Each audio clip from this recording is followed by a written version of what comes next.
ఓం నమో వెంకటేశాయ. ఆండాల్ తిరువడిగళే శరణం. పరమ పవిత్ర ధనుర్మాస శుభాకాంక్షలతో ఆధ్యాత్మిక విశేషాలకు స్వాగతం. ముందుగా ప్రధాన అంశాలు.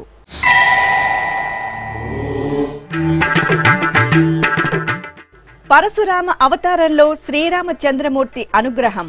అధ్యయనోత్సవాలతో ప్రకాశిస్తున్న భద్రాచల పుణ్యక్షేత్రం.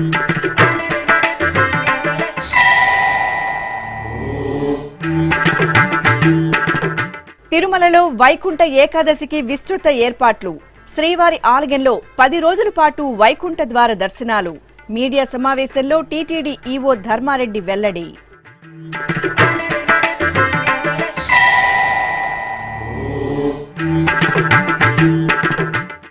ఊంజల్ సేవలో కామాక్షి సమేత కపిలేశ్వరుని దర్శనం.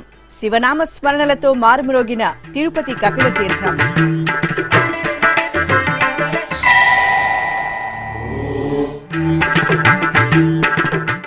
విశాఖ శారదా పీఠంలో షణ్ముఖ సుబ్రహ్మణ్య స్వామికి అభిషేకం. ఉభయ తెలుగు రాష్ట్రాలలో వైభవంగా షష్ఠి వేడుకలు.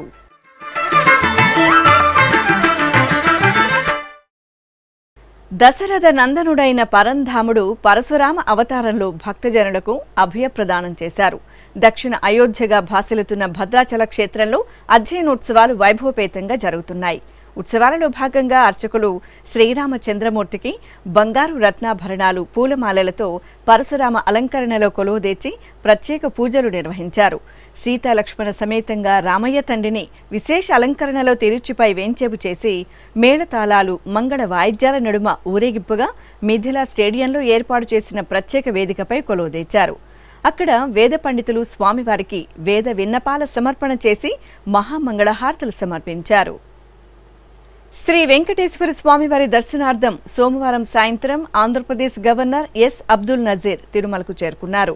తిరుమలలోని రచన అతిథి గృహం వద్ద TTD chairman Bhumana Karunakar Reddy, EO AV ధర్మారెడ్డిలు గవర్నర్కు పుష్పగుచ్చాలను అందజేసి సాదరంగా స్వాగతం పలికి వసతి ఏర్పాట్లు చేశారు. రేపు ఉదయం కోయిలాల్వార్ తిరుమంజనం పూర్తయిన తరువాత గవర్నర్ అబ్దుల్ నజీర్ శ్రీవారిని దర్శించుకోనున్నారు. వైష్ణవ ఆలయాల సంప్రదాయాలను పాటిస్తూ తిరుమల శ్రీవారి ఆలయంలో డిసెంబర్ 23 నుండి జనవరి 1వ తేదీ వరకు వైకుంఠ ద్వార దర్శనం కల్పిస్తున్నామని, ఇందుకోసం విస్తృత ఏర్పాట్లు చేస్తున్నామని టీటీడీ ఈవో ఏవి ధర్మారెడ్డి తెలిపారు. తిరుమలలోని అన్నమయ్య భవనంలో సోమవారం వైకుంఠ ఏకాదశి ఏర్పాట్లపై వివిధ విభాగాధిపతులతో సమీక్ష నిర్వహించిన అనంతరం ఈవో మీడియాతో మాట్లాడారు. డిసెంబర్ 23వ తేదీ తెల్లవారుజామున 1:45 ప్రారంభమయ్యే వైకుంఠ ద్వార దర్శనం జనవరి 1వ తేదీ రాత్రి 12 గంటలకు ముగుస్తుందని తెలియజేశారు. అలాగే వైకుంఠ ద్వార దర్శనం ఉండే 10 రోజుల పాటు తిరుమలలో చేపట్టిన ఏర్పాట్లను, భక్తులు పాటించాల్సిన నియమాలను ఈవో ఏవి ధర్మారెడ్డి వివరించారు. ఓం నమో వెంకటేశాయ. ఈ నెల 23 అర్లీ మార్నింగ్ 1:45 1:45 అర్లీ మార్నింగ్ వేకోజామున వైకుంఠ ద్వార దర్శనం మొదలవుతుంది. జనవరి 1వ తేదీ రాత్రి 12 గంటలకు వైకుంఠ ద్వారాన్ని మూసివేయడం జరుగుతుంది. ఈ 10 రోజుల పాటు వైకుంఠ ద్వార దర్శనం ఉంటుంది. 1వ రోజు కానీ 2వ రోజు కానీ చేసుకుంటేనే ప్రాముఖ్యత ఉంటుంది. మిగతా రోజుల ప్రాముఖ్యత ఉండదు అనేది దయచేసి మీరు భావించవద్దు. ఈ 10 రోజుల్లో ఏ రోజు దర్శనం చేసుకున్నా కూడా ఆ 40 నిమిషాలలో భాగమే కాబట్టి ఒకరోజు ప్రత్యేకత ఎక్కువ, ఒకరోజు ప్రత్యేకత తక్కువ అనేది లేదు. అన్ని 10 రోజులు కూడా సమానమే కాబట్టి భక్తులు ఈ విషయాన్ని దృష్టిలో ఉంచుకొని అన్ని రోజులు సమానమే అని అనుకుని ఒకటే రోజు అంటే ఫస్ట్ డేనే అందరూ వచ్చి మీరు ఇబ్బంది పడకుండా, అడ్మినిస్ట్రేషన్ను ఇబ్బంది గురి చేయకుండా 10 రోజులు సమానం కాబట్టి 10 రోజుల్లో ఎప్పుడైనా లీజర్గా రావాలని చెప్పేసి మీ అందరికీ నేను విజ్ఞప్తి చేస్తూ ఉన్నాను. ప్రతి సంవత్సరం మాదిరిగానే ఈ సంవత్సరం కూడా విఐపీలు ప్రోటోకాల్ పరిధిలో ఉన్నటువంటి కాన్స్టిట్యూషనల్ అథారిటీస్ వీరంతా కూడా సెల్ఫ్ వారి వారి కుటుంబ సభ్యులతో వస్తే మాత్రమే దర్శనము అకామిడేషన్ ఇవ్వడం జరుగుతుంది. ఇది ఎన్నో సంవత్సరాల నుంచి వస్తున్నటువంటి ప్రక్రియ. దాన్నే ఈ సంవత్సరం కూడా ఆచరించడం జరుగుతుంది. అందరికీ తెలుసు విఐపీలకు వాళ్ళ వాళ్ళ కోటా గురించి. కాబట్టి ఆ కోటా ప్రకారమే మీరు మీ సెల్ఫ్గా రావాలి. రికమెండేషన్ లెటర్స్ తీసుకోవడం లేదు ఈ 10 రోజుల పాటు. కాబట్టి దాన్ని దృష్టిలో ఉంచుకొని విఐపీలు వారి వారి కోటాలో లిమిటెడ్గా కోర్ ఫ్యామిలీస్తో పాటే వచ్చి స్వామివారి దర్శనం, వైకుంఠ ద్వార దర్శనం చేసుకుని స్వామివారి ఆశీస్సులు పొందాలని చెప్పేసి కోరుకుంటున్నాం. తిరుమలలో అకామిడేషన్ చాలా రిస్ట్రిక్టెడ్గా ఉంటుంది. కాబట్టి శ్రీవాణి టికెట్స్ ఉన్నటువంటి భక్తులు 10 గంటలకు దర్శనం కాబట్టి మీరు తిరుపతిలో అకామిడేషన్ తీసుకోవచ్చు. లేదా చెన్నై, బెంగళూరు లాంటి నగరాల నుంచి వచ్చేవాళ్ళు డైరెక్ట్గా మార్నింగే రోడ్డు మార్గం ద్వారా వచ్చి దర్శనం చేసుకొని పోవచ్చు. తిరుమలకు వచ్చి అకామిడేషన్ కోసం ఇబ్బందులు పడకూడదని చెప్పేసి అందరికీ విజ్ఞప్తి చేస్తూ ఉన్నాం. అకామిడేషన్ కూడా చాలా లిమిటెడ్గా ఉంటుంది. వైకుంఠ ఏకాదశి రోజు అంటే మొదటి రోజు 23వ తేదీ అంటే 22 సాయంత్రం చాలా ఎక్కువ సంఖ్యలో విఐపీస్ వస్తారు కాబట్టి అకామిడేషన్ సమస్య చాలా ఎక్కువగా ఉంటుంది. వచ్చేటువంటి విఐపీస్ అందరూ కూడా అకామిడేషన్ ఇబ్బందులు ఉంటాయి కాబట్టి పరిమిత సంఖ్యలోనే అకామిడేషన్ అలొకేషన్ ఉంటుంది, అందరికి ఇవ్వాలి. కాబట్టి దీన్ని దృష్టిలో ఉంచుకొని మీరు దయచేసి తిరుపతిలో కానీ ఇంకా ఇతరత్ర అకామిడేషన్ మీరు ఎక్కువ కావాలంటే పరిమిత సంఖ్య కంటే పర్మిట్ చేసిన సంఖ్య కంటే ఎక్కువ కావాలంటే ఇతరత్ర అకామిడేషన్ మీరు ఏర్పాటు చేసుకోవాలని చెప్పేసి కోరుకుంటూ ఉన్నాం. తర్వాత SSD tokens, SCD tokens already ఆన్లైన్లో ఇవ్వడం జరిగింది. ఎస్ఎస్డి టోకన్స్ ఈ నెల 22వ తేదీ తిరుపతిలో 9 ప్లేసెస్లో 90 కౌంటర్ల ద్వారా 4,25,000 ఎస్ఎస్డి ఫ్రీ టోకన్స్ తిరుపతిలో ఇవ్వడం జరుగుతుంది. అది 22వ తేదీ మొదలై 10 రోజులకు గాను కోట 4,20,000 టోకన్లు. ఇవన్నీ కూడా కంప్లీట్గా అయిపోయే వరకు ఈ ప్రక్రియ నిరంతరం జరిగి టోటల్ టోకన్స్ ఇష్యూ చేసే వరకు కూడా ఈ టోకన్స్ రన్ చేయడం జరుగుతుంది. దీన్ని గుర్తుపెట్టుకొని భక్తులందరూ కూడా ఈ ఎస్ఎస్డి టోకన్స్ పొందాలని చెప్పేసి కోరుకుంటున్నాం. కొంతమందికి 5th డే రావచ్చు, 6th డే రావచ్చు, 7th డే రావచ్చు, 10th డే కూడా రావచ్చు. కాబట్టి ఆ టోకన్లు ఎవరికైతే వస్తాయో వాళ్ళంతా కూడా 24 గంటల ముందే మాత్రమే తిరుమలకు రావాల్సిందిగా కోరుతున్నాం. అకామిడేషన్ కూడా ఓన్లీ దర్శనం టోకన్ కలిగిన భక్తులకు మాత్రమే అకామిడేషన్ ఇవ్వడం జరుగుతుంది. ఎందుకంటే దర్శన టోకన్స్ ప్రతిరోజు కెపాసిటీని బట్టి 77,000 నుంచి 80,000 వరకు ఇస్తూ ఉన్నాం. అంటే ఫుల్ కెపాసిటీ ఇస్తున్నాం కాబట్టి టోకన్స్ కలిగిన భక్తులకు మాత్రమే అకామిడేషన్ ఇవ్వడం జరుగుతుంది. అది కూడా ఓన్లీ 24 అవర్స్ ముందు మాత్రమే అకామిడేషన్ ఇవ్వడం జరుగుతుంది. అకామిడేషన్కు ఇబ్బందులు వచ్చేటువంటి అవకాశం ఉంటుంది. ఎందుకంటే అకామిడేషన్ చాలా తక్కువగా ఉంటుంది తిరుమలలో. దాన్ని గుర్తు పెట్టుకోవాలని చెప్పేసి కోరుకుంటూ ఉన్నాం. టోకన్ లేని భక్తులు కూడా తిరుమలకు రావచ్చు. కానీ వారికి అకామిడేషన్ కానీ లేదా దర్శనం కానీ ఉండదు. వారు వచ్చి కళ్యాణకట్ట కానీ లేకపోతే స్వామివారిని ఆలయం ముందు నుంచి దర్శనం చేసుకుని లేదా ఆకాశగంగా, పాపనాశనము, శ్రీవారి పాదాలు ఇటువంటి ప్రదేశాలకు పోవడానికి అవకాశం ఉంటుంది.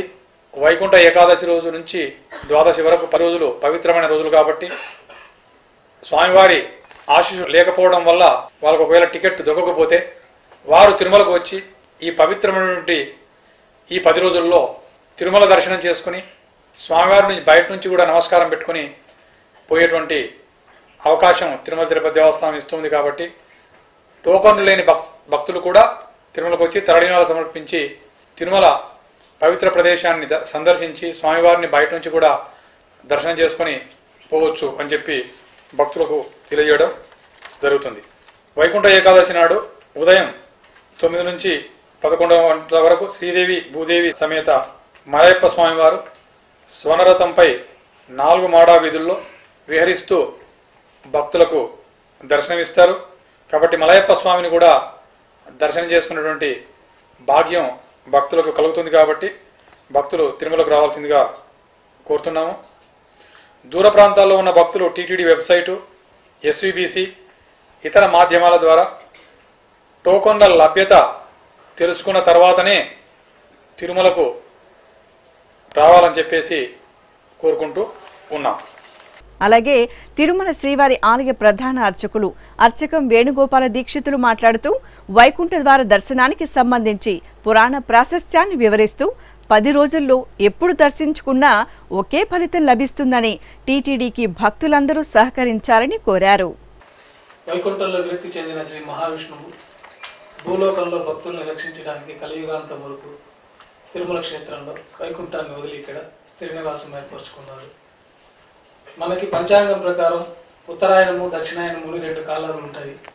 ఉత్తరాయణం అంతా కూడా వైకుంఠంలో దేవతలందరికీ పగలుగాను, దక్షిణాయనం అంతా రాత్రిగాను మనకి పంచాంగంలో చెప్పబడింది. ఆ విధంగా ఆషాఢ శుద్ధ ఏకాదశి రోజున స్వామివారి నిద్రకు ఉపక్రమిస్తారు.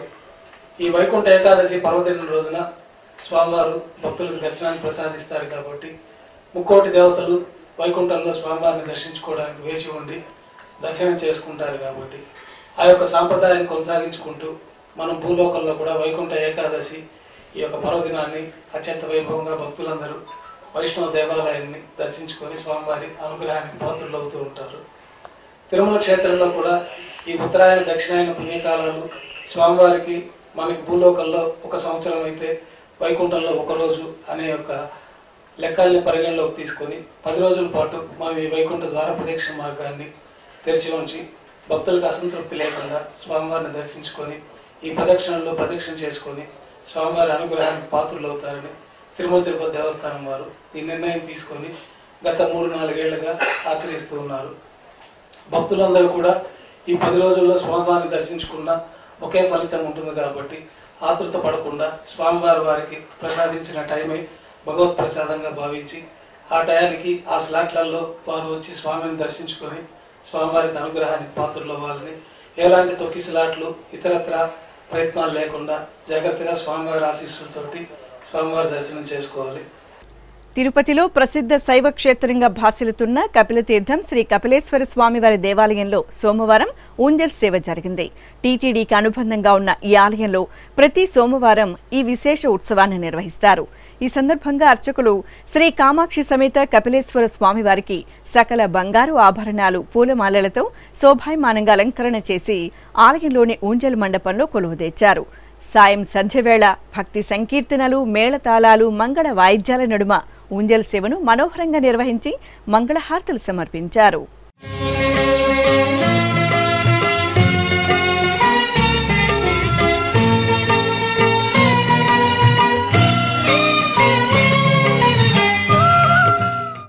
విశాఖ మహానగరంలోని శారదా పీఠంలో సుబ్రహ్మణ్య షష్ఠి వేడుకలను ఘనంగా నిర్వహించారు.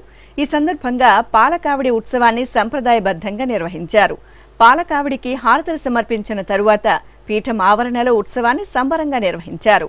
అనంతరం విశాఖ శారదా పీఠం ఉత్తరాధికారి శ్రీ స్వాత్మానందేంద్ర సరస్వతి స్వామి పీఠంలో కొలువుదీరిన శ్రీ షణ్ముఖ సుబ్రహ్మణ్య స్వామివారికి వివిధ విశేష పరిమళ ద్రవ్యాలతో అభిషేకం నిర్వహించి హారతులు సమర్పించారు. అభిషేక జలాలను ఉత్తరాధికారి భక్తులపై ప్రోక్షణ చేశారు.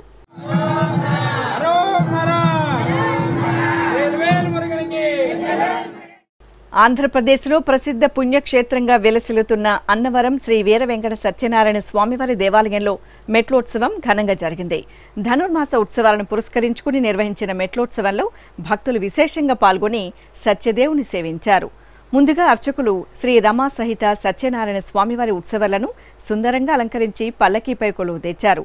మెట్ల మార్గం గుండా కొండ దిగువకు తీసుకువచ్చి గ్రామోత్సవం జరిపారు.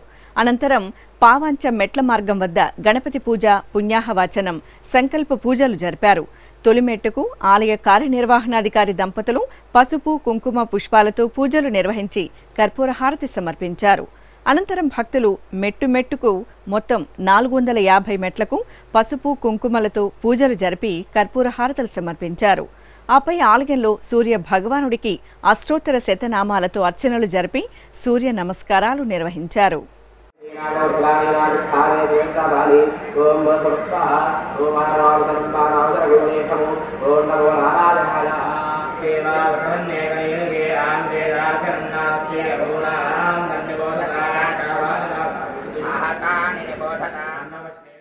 కడప జిల్లా పరిషత్ చైర్మన్ ఆకేపాటి అమర్నాథ్ రెడ్డి 21వ మహాపాదయాత్ర ఘనంగా ముగిసింది. ఈ నెల 15వ తేదీ అన్నమయ్య జిల్లా ఆకేపాడులో ప్రారంభమైన పాదయాత్ర రాజంపేట, కోడూరు, కుక్కలదొడ్డి, తిరుమలకు అన్నమయ్య నడయాడిన మార్గం గుండా సోమవారం సాయంత్రం తిరుమలలోని పార్వేట మండపం వద్దకు చేరుకుంది. వేలాదిగా పాదయాత్ర ద్వారా తిరుమల చేరుకున్న భక్తులు శ్రీవారిని దర్శించుకున్నారు. ఈ కార్యక్రమంలో రాయచోటి ఎమ్మెల్యే శ్రీకాంత్ రెడ్డి, ఇతర ప్రముఖులు పాల్గొన్నారు.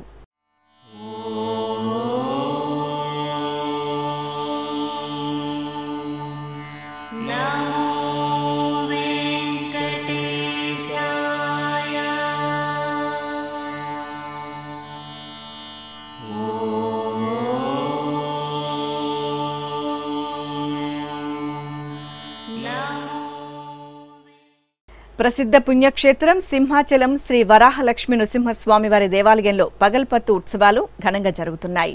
ఈ సందర్భంగా అర్చకులు బంగారు ఆభరణాలు, పచ్చలు, కెంపులతో కూడిన హారాలు, పుష్పమాలలతో స్వామి అమ్మవార్లను సర్వాంగ శోభితంగా అలంకరించి తిరుచిపై కొలువుదీర్చారు. బాజా భజంత్రీల నడుమ ఆలయ ఆవరణలోని బేడ మండప ప్రదక్షిణగా ఊరేగించారు. అనంతరం నివేదన, మహామంగళహారతులు సమర్పించారు.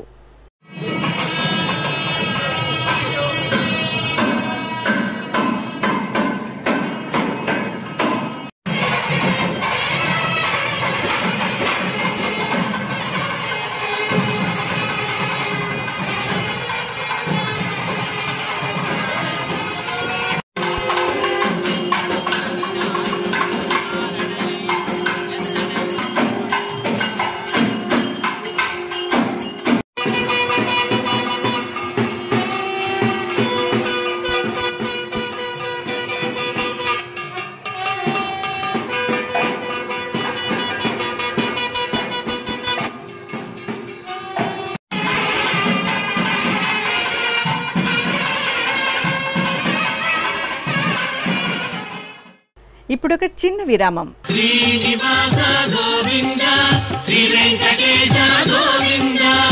ప్రియ భగవద్ బంధువులారా, ఈ సువర్ణావకాశం మీకోసమే. రామకోటి తరహాలో గోవిందకోటికి టీటీడీ విస్తృత ప్రచారం. తిరుమల శ్రీవారి సాక్షిగా యువతలో ధార్మిక స్ఫూర్తికి సంకల్పం. సనాతన సంప్రదాయాలకు, సామాజికోన్నతికి నిర్దేశకులైన యువతరంగానికి టీటీడీ కానుక. గోవిందకోటి లిఖించిన యువతకు కుటుంబ సమేతంగా శ్రీవారి బ్రేక్ దర్శనం. 10,01,116 సార్లు గోవిందనామాన్ని లిఖించిన వారికి శ్రీవారి దర్శనం. సనాతన ధర్మ వ్యాప్తి, చిన్నారుల్లో ధార్మిక విలువల పెంపునకు టీటీడీ శ్రీకారం. వినూత్న తరహాలో ధార్మిక ప్రచారం. గోవిందనామాన్ని లిఖించండి, గోవిందుణ్ణి దర్శించండి. ఓం నమో వెంకటేశాయ. గోవింద హరి గోవింద, గోకుల నందన గోవింద. ఆధ్యాత్మిక విశేషాలకు తిరిగి స్వాగతం.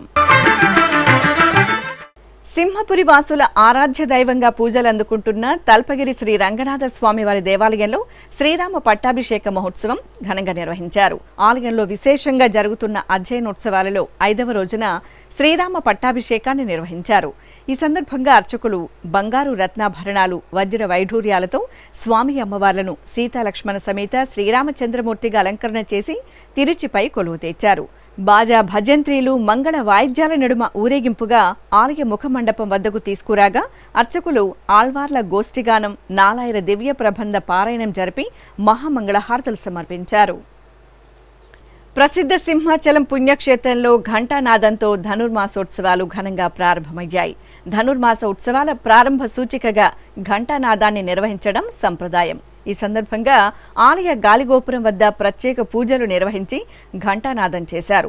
అనంతరం ఆవరణలోని శ్రీ గోదాదేవి అమ్మవారికి బంగారు ఆభరణాలు, పట్టు వస్త్రాలు, పూలమాలలతో సుందరంగా అలంకరణ చేసి పూజలు నిర్వహించారు. వేద పండితులు తిరుప్పావై పాసుర పఠనం నివేదించగా అమ్మవారి పల్లకి ఉత్సవం శోభాయమానంగా సాగింది. ప్రకాశం జిల్లా ఒంగోలు లాయరుపేటలో నెలవైన శ్రీ వేద గాయత్రి అనుగ్రహ శక్తిపీఠంలో గాయత్రి యజ్ఞం శాస్త్రోక్తంగా జరిగింది.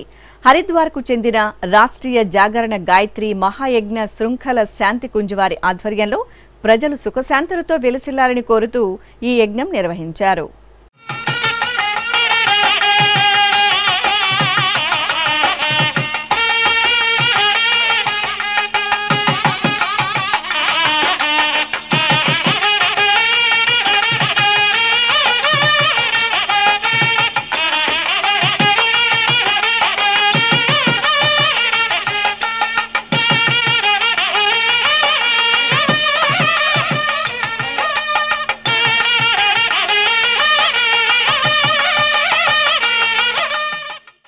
అనంతపురం రైల్వే ఫీడర్ రోడ్డులో కొలువైన శ్రీ వెంకటేశ్వర స్వామివారి దేవాలయంలో కళ్యాణోత్సవం కన్నుల పండుగ జరిగింది.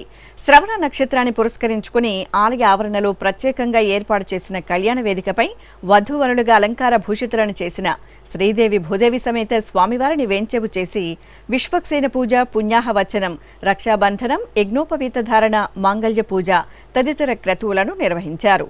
ఆపై వేద మంత్రోచ్చారణలు, మంగళ వాయిద్యాల నడుమ కళ్యాణాన్ని నిర్వహించారు. తిరుమలకు తొలి గడప దేవుని గడప శ్రీ లక్ష్మీ వెంకటేశ్వర స్వామివారి దేవాలయం నుండి భక్తులు తిరుమలకు పాదయాత్రను ప్రారంభించారు. గోవింద భక్త బృందం ఆధ్వర్యంలో గత 15 సంవత్సరాలుగా పాదయాత్రగా తిరుమలకు వెళ్లి శ్రీవారిని దర్శించుకుంటున్నారు. ఈ క్రమంలో తొలుత దేవుని గడప శ్రీ లక్ష్మీ వెంకటేశ్వర స్వామివారి దర్శనం చేసుకున్నారు. అనంతరం అన్నమయ్య విగ్రహానికి పూజలు చేశారు.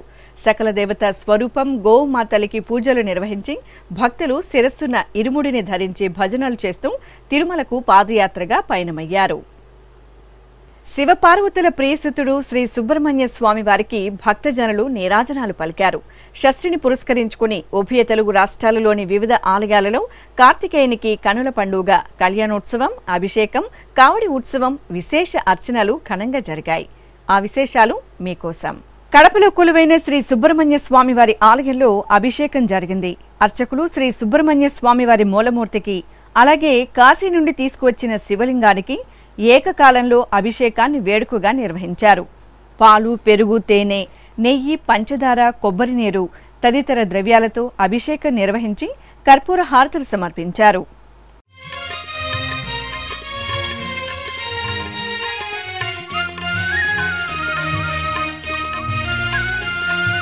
స్కంద మురుగా హరోహర, వేల్వేల్ మురుగా హరోహర, సుబ్రహ్మణ్య హరోహర, భక్తవరేణ్య హరోహర. స్కంద మురుగా హరోహర, వేల్వేల్ మురుగా హరోహర, సుబ్రహ్మణ్య హరోహర, భక్తవరేణ్య హరోహర. శ్రీకర శుభకర శివశక్తి కుమర సుబ్రహ్మణ్య హరోహర, ధరణి తిరుపర కుండ్రమునందు వెలిగే స్వామి హరోహర, వల్లి దేవిల వరనాథుడివై అమరిన స్వామి హరోహర, సురవర పూజిత నరవర సన్నుత అంతర్యామి హరోహర. జంగల్వరాయ హరోహర, శ్రీ కార్తికేయ. గుంటూరులోని శ్రీ గంగా మీనాక్షి సమేత సోమసుందర స్వామివారి దేవాలయంలో శ్రీ సుబ్రహ్మణ్య స్వామివారి కళ్యాణోత్సవం కనుల పండుగ జరిగింది. వల్లి దేవసేన సమేత సుబ్రహ్మణ్య స్వామివారికి అర్చకులు బంగారు ఆభరణాలు, పూలమాలలతో దివ్య శోభితంగా అలంకరణ చేసి ముచ్చటైన కళ్యాణ వేదికపై కొలువు తెచ్చారు. పలు వైదిక క్రతువులను విశేషంగా జరిపి వేద మంత్రాలు, మంగళ వాయిద్యాల నడుమ సుబ్రహ్మణ్య స్వామి కళ్యాణం నిర్వహించారు. పశ్చిమ గోదావరి జిల్లా ద్వారకా తిరుమలలో కొలువైన శ్రీ సుబ్రహ్మణ్య స్వామివారి దేవాలయంలో కావడి ఉత్సవం కనుల పండుగ జరిగింది. ద్వారకా తిరుమల శ్రీ వెంకటేశ్వర స్వామివారి దేవాలయానికి అనుబంధంగా ఉన్న సుబ్రహ్మణ్య స్వామివారి సన్నిధిలో షష్ఠిని పురస్కరించుకుని ఈ విశేష ఉత్సవాన్ని నిర్వహించారు. భక్తులు సంప్రదాయ వస్త్రధారణలతో కావడిని ధరించి సుబ్రహ్మణ్య స్వామి చిత్రపటంతో కావడి ఉత్సవం జరిపారు. స్వామినాథ పాహిమాం అంటూ భక్తులు కార్తికేయుని కొలిచారు. నంద్యాల జిల్లా పాణ్యం మండలం ఎస్ కొత్తూరులో కొలువైన శ్రీ సుబ్రహ్మణ్య స్వామివారికి అభిషేకం నిర్వహించారు. అర్చకులు భక్తులచే పాలు, పెరుగు, తేనె, నెయ్యి, పంచదార, పసుపు, కుంకుమ తదితర విశేష పరిమళ భరిత ద్రవ్యాలతో అభిషేకాన్ని వేడుకగా నిర్వహించారు. తరువాత మురగయ్య మూలమూర్తికి పూలమాలలతో అలంకరణ చేసి మంగళహారతులు సమర్పించారు. ఈ సందర్భంగా ఆలయ పరిసరాలు హరోంహర స్మరణలతో మారుమ్రోగాయి. పశ్చిమ గోదావరి జిల్లా యలమంచిలి మండలం మట్లపాలెంలో కొలువైన పురాతన శైవ క్షేత్రం శ్రీ అన్నపూర్ణ సమేత కాశీ విశ్వేశ్వర స్వామివారి దేవాలయంలో శ్రీ సుబ్రహ్మణ్య స్వామివారి కళ్యాణోత్సవం కనుల పండుగ జరిగింది. షష్ఠిని పురస్కరించుకుని ఆలయ ఆవరణలో ఏర్పాటు చేసిన చక్కటి వేదికపై అర్చకులు వల్లి దేవసేన సమేత శ్రీ సుబ్రహ్మణ్య స్వామివారిని సుందరంగా అలంకరించి కొలువు తెచ్చారు. గణపతి పూజ, పుణ్యాహవచనం, రక్షాబంధనం, యజ్ఞోపవీత ధారణ తదితర క్రతువులను పూర్తి చేసి వేద మంత్రోచ్చారణలు, మంగళ వాయిద్యాల నడుమ కార్తికేయుని కళ్యాణాన్ని కనుల పండుగ నిర్వహించారు. వరంగల్లోని ప్రసిద్ధ భద్రకాళి అమ్మవారి సన్నిధిలో శ్రీ సుబ్రహ్మణ్య స్వామివారికి పుష్పార్చన నేత్రపర్వంగా జరిగింది. షష్ఠి పూజల్లో భాగంగా అర్చకులు శరవణ భవనికి నిత్య పూజలను పూర్తి చేసిన తరువాత పూలమాలలతో సుందరంగా అలంకరించారు. ఆపై సుబ్రహ్మణ్య అష్టకాలను పఠనం చేస్తూ పుష్పార్చన నిర్వహించి నివేదన మంగళహారతులు సమర్పించారు. భక్తులు కార్తికేయుని కనులారా దర్శించుకున్నారు. అనంతపురం జిల్లా రాప్తాడు మండలం నారాయణపురంలో నెలవైన శ్రీ వెంకటేశ్వర స్వామివారి దేవాలయంలో శ్రవణ నక్షత్ర వేడుకలు నేత్రపర్వంగా జరిగాయి. స్వామివారికి అర్చకులు ప్రాతకాల నిత్యార్చనలు జరిపి సర్వాభరణాలు పూలమాలలతో విశేష అలంకరణలు చేశారు. ఆపై అష్టోత్తర శతనామార్చనలు నిర్వహించి ధూపం దీపం నివేదన హారతులు సమర్పించారు. ఆధ్యాత్మిక విశేషాలు ఇంతటితో సమాప్తం. తిరిగి రేపు మధ్యాహ్నం 1 గంటకు ప్రసారమయ్యే ఆధ్యాత్మిక విశేషాల్లో మళ్ళీ కలుసుకుందాం. ఓం నమో వెంకటేశాయ.